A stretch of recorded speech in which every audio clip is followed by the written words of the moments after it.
Iran has warned the US and Israel that the entire region will become a hell for them if the escalation in the war continues. The comments quoted in Iranian media tonight come after the US president told Tehran it had 48 hours to come up with a deal on reopening the Strait of Hormuz, or all hell will rain down.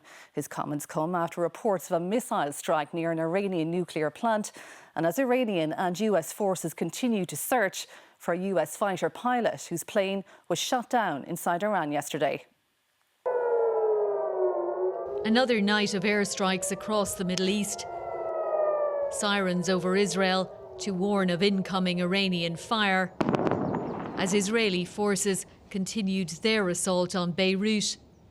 In Iran, officials condemned a US and Israeli airstrike on one of the country's largest universities. They belong to the Stone Age for attacking institutions of science. A civilized country, a civilized government never targets institutions of knowledge, laboratories or research centres.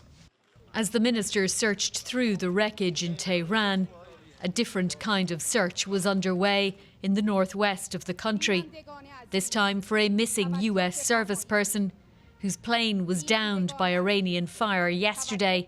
Iran's parliament speaker mocking the US, saying the war had been downgraded from regime change to a hunt for pilots. In the end, evil and wickedness will not prevail. Hot on the heels of his Easter message, the US president reissued his ultimatum of recent weeks to Iran to reopen the Strait of Hormuz or face the prospect of all hell raining down on them. Mr. Trump has made this threat before, then paused it, citing ongoing peace talks, which Tehran denied were even happening.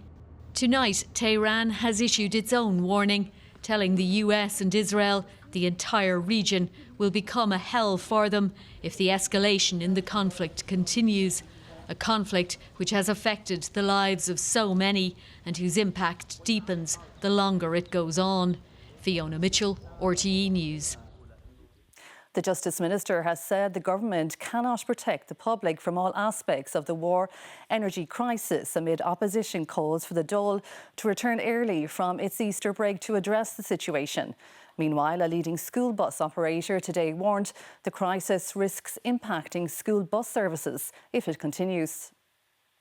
The deepening crisis in Iran means energy prices remain high. An upcoming government information campaign is due to advise people to carpool and wash clothes at night to cut down on costs.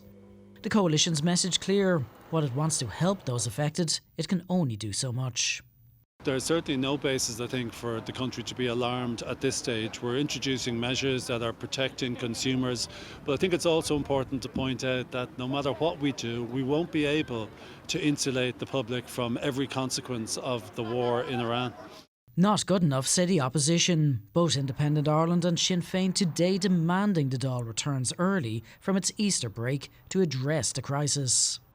All the government has done is dither and delay and introduce half measures, and really giving people advice on reducing their energy consumption or carpooling is in no way an adequate response to what people are experiencing. Home heating oil, the cost of it has doubled. A political war of words with a very real impact for the wider public. School bus services today becoming the latest to raise concerns.